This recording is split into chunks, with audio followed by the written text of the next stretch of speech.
మంచిర్యాల జిల్లా లక్షలపేట మండలంలోని గుళ్లకోట గ్రామంలో టీబీ ముక్త్ భారత్ అభియాన్ కార్యక్రమం నిర్వహించినట్లు వెంకట్రావుపేట ప్రాథమిక ఆరోగ్య కేంద్రం వైద్యాధికారి డాక్టర్ సతీష్ కుమార్ తెలిపారు. ఈ వైద్య శిబిరంలో 130 మందికి స్క్రీనింగ్ చేశామని, అందులో నుండి 50 మందిని లక్షలపేట సివిల్ ఆసుపత్రికి 102 వాహనాల్లో తీసుకెళ్లి ఎక్స్రే మరియు మరో 40 మందికి తెమ్మట పరీక్షలు, అలాగే 40 మందికి సాధారణ పరీక్షలు నిర్వహించి వారికి మందులు అందజేయడం జరిగిందని అన్నారు.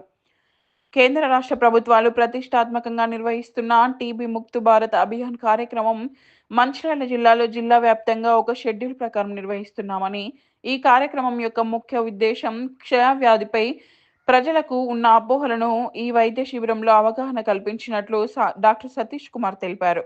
ఈ కార్యక్రమంలో టీబీ సూపర్వైజర్ సురేష్, వెంకట్రావుపేట ప్రాథమిక ఆరోగ్య కేంద్రం హెల్త్ సూపర్వైజర్ మార్తా, ఎంఎల్హెచ్పి నవ్య, హెల్త్ అసిస్టెంట్లు వేణు, గఫూర్, ఇసాక్ అహ్మద్, ఏఎన్ఎం ఇందుప్రియ మరియు ఆశా వర్కర్స్ పాల్గొన్నారు.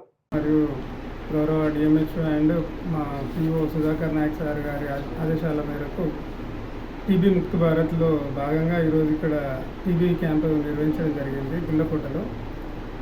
ఇది 4వ క్యాంపు. మేము ఇంతకుముందే లక్షటిపేట, ఇటిక్యాల, కొత్తూర్లలో నిర్వహించడం జరిగింది.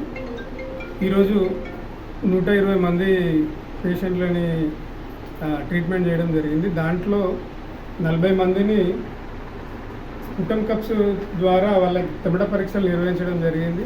మరియు ఒక 40 మందిని లక్షట్పేట గవర్నమెంట్ హాస్పిటల్కి ఎక్స్రే కోసం పంపించడం జరిగింది. ఈ పేషెంట్లని ఎక్స్రే కొరకు 102 వాహనంలో ఉచితంగా ఇక్కడ గుళ్ళకోట నుంచి వెళ్ళి లక్షట్పేట గవర్నమెంట్ హాస్పిటల్కి పంపించడం మరియు తీసుకురావడం జరుగుతుంది. అక్కడే పరీక్షలు నిర్వహిస్తారు. మరియు సాధారణ పేషెంట్లు ఒక 50 మందికి మేము ఈరోజు బీపీ, షుగర్ టెస్ట్లు చేసి మరి వారిని మందులు ఇచ్చేసి ట్రీట్మెంట్ అందించడం కూడా జరిగింది. దీంట్లో భాగంగా ఇంకెవరికైనా 2 వారాలకు మించి దగ్గు ఉన్నా, జ్వరం ఉన్నా ఖచ్చితంగా టీబీ ముక్త్ భారత్ క్యాంప్లో మీరు పరీక్షలు చేయించుకోగలరని నా యొక్క మనవి. దీని ద్వారా గవర్నమెంట్ టీబీ ముక్త్ భారత్ దిశగా అడుగులేస్తుంది కాబట్టి అందరూ దీన్ని వినియోగించుకోగలరని నా యొక్క అభ్యర్థన.